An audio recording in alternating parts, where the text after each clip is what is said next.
एक 12 साल का लड़का हर रोज अपने पिता के साथ सैर पर जाता था।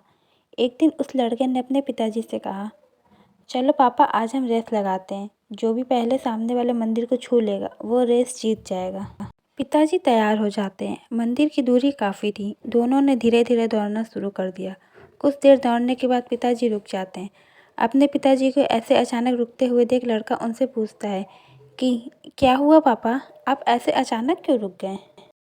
पिता ने कहा, कुछ नहीं बेटा, मेरे जूते में कुछ कंकड़ आ गए हैं, मैं उन्हें निकालने के लिए रुका हूँ। लड़के ने कहा, पापा कंकड़ तो मेरे जूते में भी है, लेकिन मैं उन्हें नहीं निकालूंगा, क्योंकि अगर मैं रुक गया तो मैं रेस हार जाऊंगा। इतना बोलते हुए तेजी से दौड़ने लगा।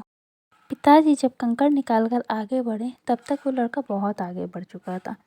अब उस लड़के को पाँव में दर्द हो रहा था और उसी वजह से उसकी गति भी अब कम होती जा रही थी।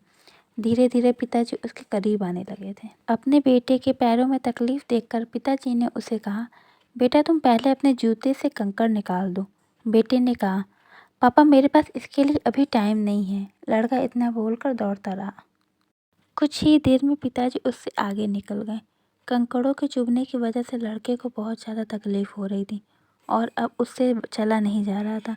वो बोला, पापा अब मैं और नहीं दौड़ सकता। पिताजी जल्दी से दौड़कर वापस अपने बेटे के पास आते हैं और उसके जूते खोलकर देखने लगते हैं।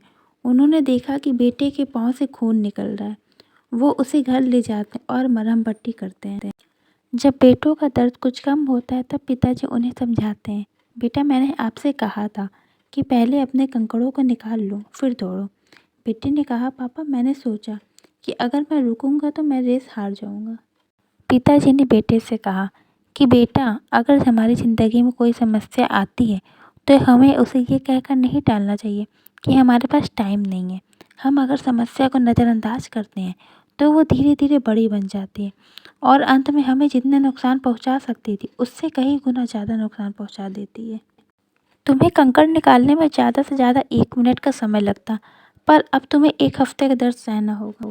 हमारी लाइफ ऐसे कई सारे कंकड़ों से भरी हुई होती है। कभी रिश्तों में कड़वाहट आ जाती है तो कभी फाइनेंस को लेकर हम परेशान हो जाते हैं।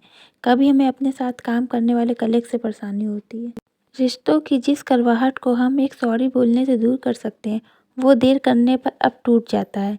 एक छोटी सी बातचीत करने से अपने कलीग के साथ जो भी कन्फ्यूजन है वो ख़त्म हो सकता है। अगर हम समस्या का समाधान नहीं करते हैं तो वो बहुत बड़ी समस्या बन जाती है। हमें बैठे रहने की जगह पर समस्या से निपटना चाहिए। हमें समस्या का हल तभी लाना चाहिए जब वो छोटी होती है, क्योंकि देर करने से वो उन कंकड़ों की तरह हमारा खून बहा सकती है।